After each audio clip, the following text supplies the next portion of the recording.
2019년 이제 2월 25일입니다. 월요일 한 주 시작이기 때문에 주간 증시 전망에 대해서 좀 간략하게 살펴보고 가도록 하겠습니다. 어느새 이제 2월도 마지막 주예요. 그래서 이번 주 이후에는 또 3월장 시작이 되는데 3월 1일은 또 휴일이기 때문에 3월 2일부터 시작이 됩니다. 그래서 이번 주는 월, 화, 수, 목 거래일이 이전보다 하루가 적다라는 부분도 염두를 하시면 될 것 같고요.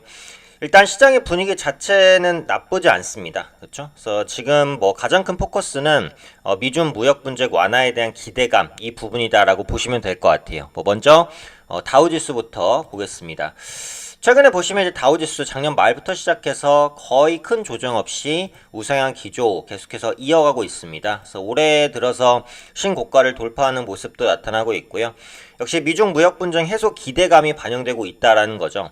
지금 시장에서 예상하기로는 미국과 중국 간 무역 협상이 상당 부분 좀 진전된 것으로 알고 있고, 또 다음 달 말에 미중 정상회담이 열릴 수 있다라고 보고 있고, 그래서 미중 정상회담이 열렸을 때 무역 분쟁이 완전히 해소될 것이다라는 기대감도 가지고 있어요. 그래서 실제로 미중 무역 분쟁이 완전히 해소된다 라고 했을 경우 양시장은 역사적 신고가까지의 추가 상승도 가능할 수 있습니다.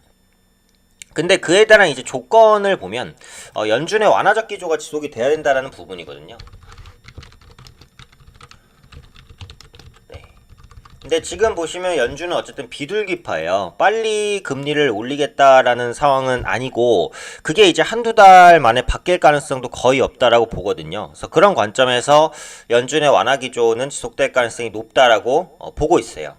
그래서 지금 시장의 여건들은 전체적으로 나쁘지 않고, 이번 주 후반에 그 미국의 4분기 GDP가 발표가 되거든요.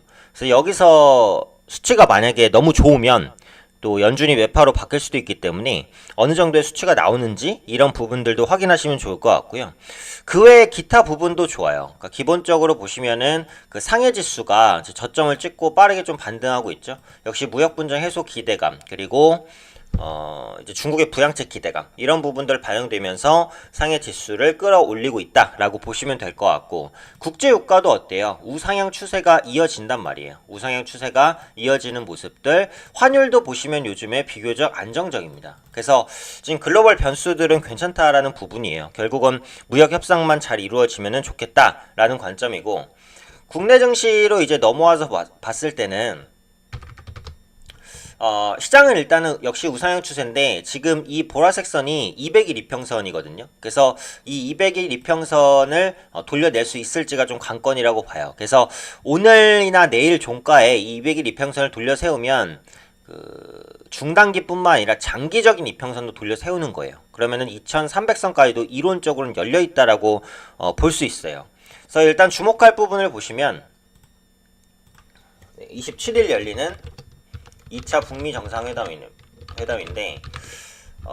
여기서 이제 그 북한 같은 경우에는 그 영변 핵시설 폐기, 그리고 미국 같은 경우는 북미 연락사무소 등을 제시하고 있어요. 그래서 1차 회담보다 구체적인 합의사항이 도출될 수 있을지 이런 부분들 보시면 되겠는데, 문제는 그 트럼프 대통령이 북한의 비핵화를 그렇게까지 서두르지는 않겠다, 이런 관점을 표명하고 있어요. 그래서 생각보다 2차 북미 정상회담에서 별 내용이 안 나올 수도 있거든요.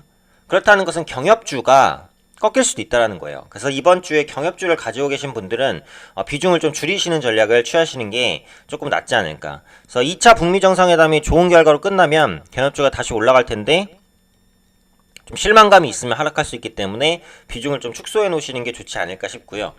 조금 부담스러운 이슈 중에 하나가 28일 예정돼 있는 중국의 A주 신흥국 지수 추가 편입입니다.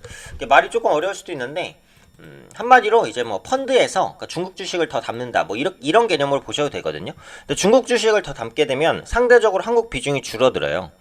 그래서 이론적으로 지금 보는 것은 MSCI 신흥국 지수 내에서 한국 비중이 0.8%포인트 정도 축소될 수 있다라는 관점이거든요.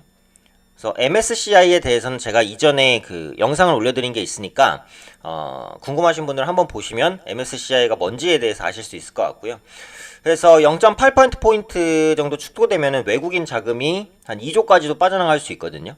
근데 이런 것들이 미리 알려진 이슈이기 때문에 당장 시장에 큰 악재로 작용하진 않을 것 같아요. 그래서 일단 결과를 좀 지켜보실 필요가 있을 것 같고, 한 가지 더 확인할 게 이제 3월 1일까지 그 관세 유예가 예정돼 있었어요. 미국이 중국에 대한 관세 유예를 3월 1일까지 진행을 했었는데, 오늘 아침에 나오는 기사 보니까 그 관세 유예 기간을 연장할 걸로 봐요. 그래서 이 부분은 그렇게 큰 우려감은 아니겠다. 그래서 결론적으로 말씀드리면 이번 주는 이제 북미 2차 정상회담, 그리고 중국의 A주 편입도 중요하지만 물론 미중 무역 협상이 어디까지 더 진전되는지 이런 부분들이 더 중요해요. 그래서 이런 기대감들이 실현된다면 지수는 정고점을 돌파할 것이고, 그렇지 않는다면 조금 더 흔들릴 수 있겠다. 다만 지금은 어쨌든 코스피든 코스닥이든 양시장이 모두 다 이제 올라온 상황이에요. 기술적인 부담은 다 있어요. 그래서 적극적으로 주식을 사기보다는 아무래도 상대적으로 가격 매력이 있는 종목군들 중심으로 본다라고 보시고, 지금은 코스닥보다는 코스피의 싼 종목들이 조금 더 많아요. 그렇기 때문에 코스피에서 좀 저평가된 종목군들을 매수하시면서 좀 지켜보는 전략이 좀 낫지 않을까. 네, 이렇게 주간 정시 전망 말씀드리도록 하겠습니다.